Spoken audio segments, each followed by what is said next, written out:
Hi there, we're going to take some time to look at graphing equations when they're in slope-intercept form.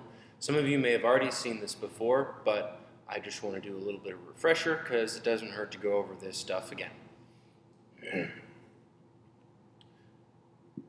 So first off, slope-intercept form is this: y equals mx plus b.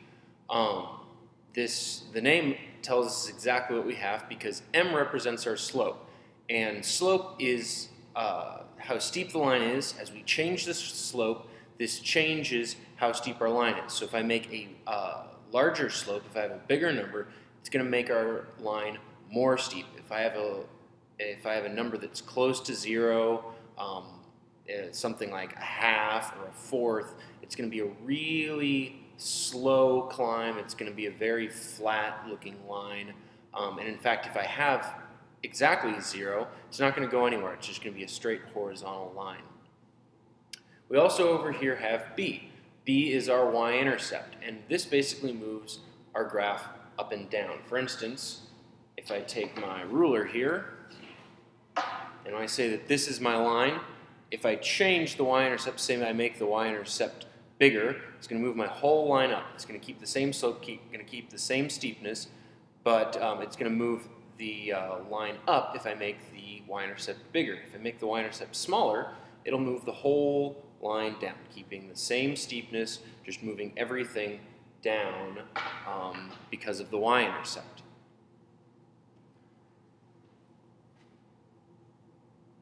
Let's take a look at an example of graphing. This is already in slope-intercept form for us, so we don't have to put it in slope-intercept form.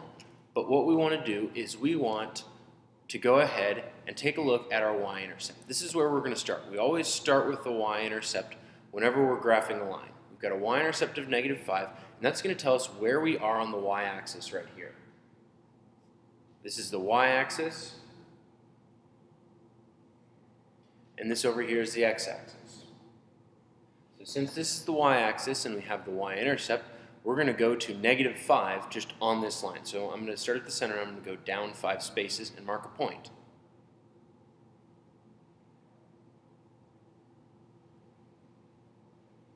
So now I've marked my y-intercept right there at -5, and so I'm done with the y-intercept. I can move on to the slope. You only want to go to the slope after you have marked your y-intercept.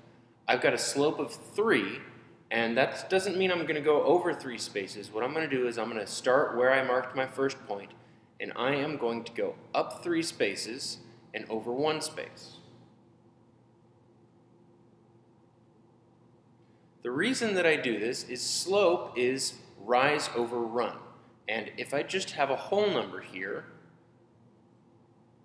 this is basically over 1. The rise is 3, the run is 1, so that means I'm going up 3 spaces, and I'm going to the right 1 space. And I want to do this again. I want 3 points total. I've got my first one, we just marked the second one, and now I want a third point, so I'm going to go, starting here at my second point, I'm going to go up 3 spaces again, and then I'm going to go to the right 1 more space.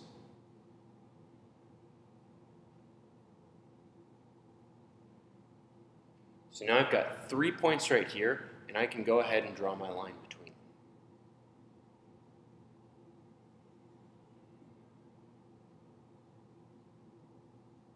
So here we've graphed this line. We had a y-intercept that we started with for -5.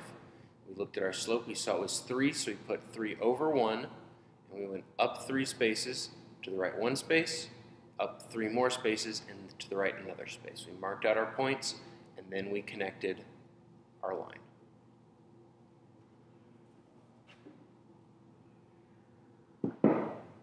For the next example here, this is not in slope-intercept form, so we have to put it in slope-intercept form by moving some things around.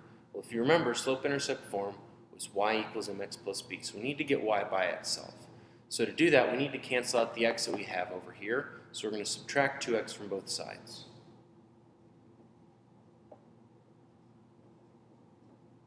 So 2x minus 2x, these will cancel. But I can't combine 12 and 2x because the 12 doesn't have an x and the 2 does. So we're just going to write these out together.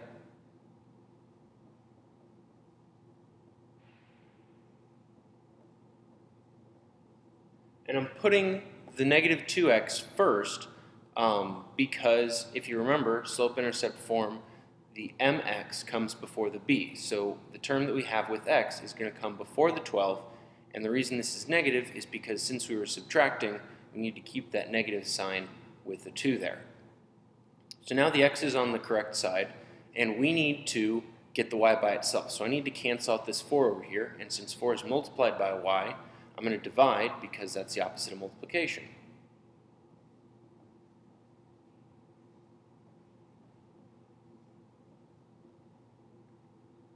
So I'm going to divide all three things by 4, dividing by 4 here, and those will cancel, leaving just y. Negative 2x divided by 4, we're going to get a fraction, and if you simplify your fraction, you should get negative 1/2.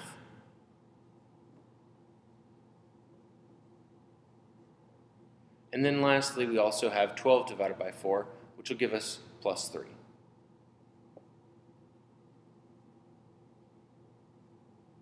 So I've got the equation y equals negative 1/2 x plus 3.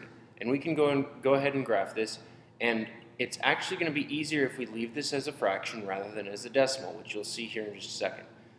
We start with our y-intercept of 3, so we're going to go up 3 spaces, mark our point, and then we are going to use our slope of negative 1/2. So we're going to go down 1 and to the right 2. So rise over run, we have negative 1 over 2, so we're going to go down 1 space and to the right 2 spaces.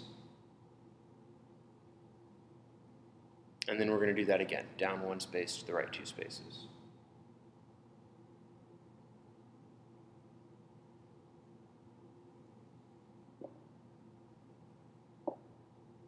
And from there we can go ahead and fill in our line.